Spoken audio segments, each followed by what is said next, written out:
Imagine this. You've worked abroad for years, contributing to a pension in your host country. You feel proud, thinking it'll fund your retirement. Then tax season in the US hits. Suddenly you discover the IRS still wants a piece of it. Shocking, right? Well, today we'll break down foreign pensions and what every expat needs to know. By the end, you'll walk away clear on how the IRS treats these pensions, what forms you may need, and how to avoid penalties. Most Americans abroad assume that their foreign pension works like a 401k or an IRA back home.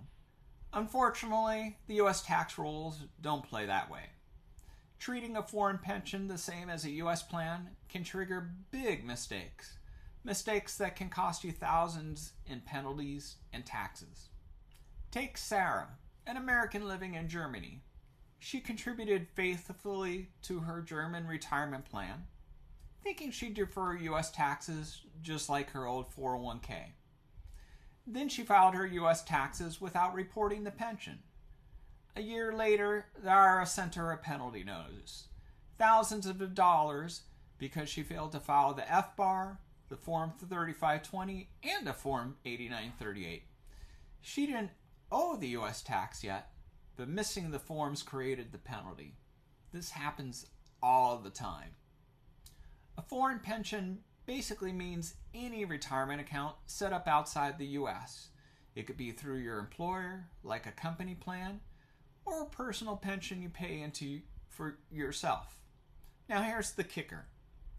Foreign pensions rarely qualify for the same US tax benefits as 401ks.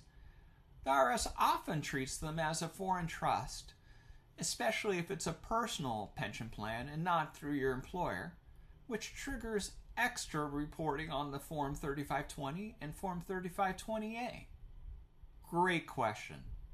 Expats ask this every day. Short answer, yes, most foreign pensions face U.S. taxation. Why? Because only pensions organized in the U.S. qualify for tax breaks under Section 401 of the Internal Revenue Code. That means your contributions often don't reduce U.S. taxable income, and growth inside the plan may not be tax deferred.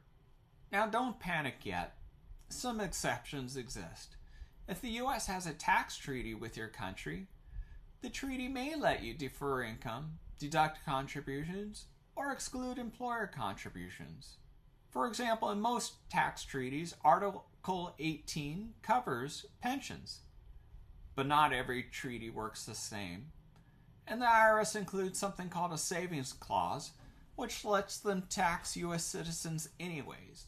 So you need to read your tax treaty very, very carefully. Another common question, do I need to include my pension on the FBAR? The safe answer, yes, report it. The penalties for leaving it off can hit $10,000 per account per year. The time you spend gathering pension balances costs far less than that fine. Here's some good news. The IRS released Procedure 2020-17, which exempts certain tax-favored foreign retirement trusts from some of the toughest reporting requirements.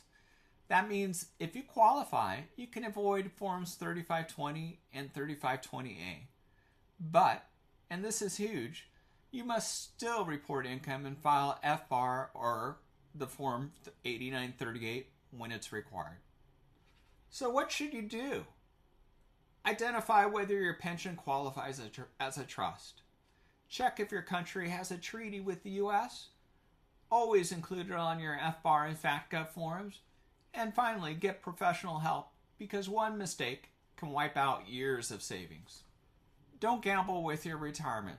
At Tax Samaritan, we help expats worldwide report pensions correctly, minimize taxes, and stay penalty free. Click the link below right now to request your free expat tax quote. Book your free 30-minute consultation with me or my team today, and upload your files securely from anywhere in the world. We'll handle the IRS so you can focus on enjoying your life abroad.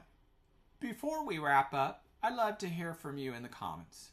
Do you currently contribute to a foreign pension? Have you ever worried about reporting it to the IRS? What questions do you want answered in our next expat tax video? Drop your questions below, and don't forget to subscribe so you never miss an update.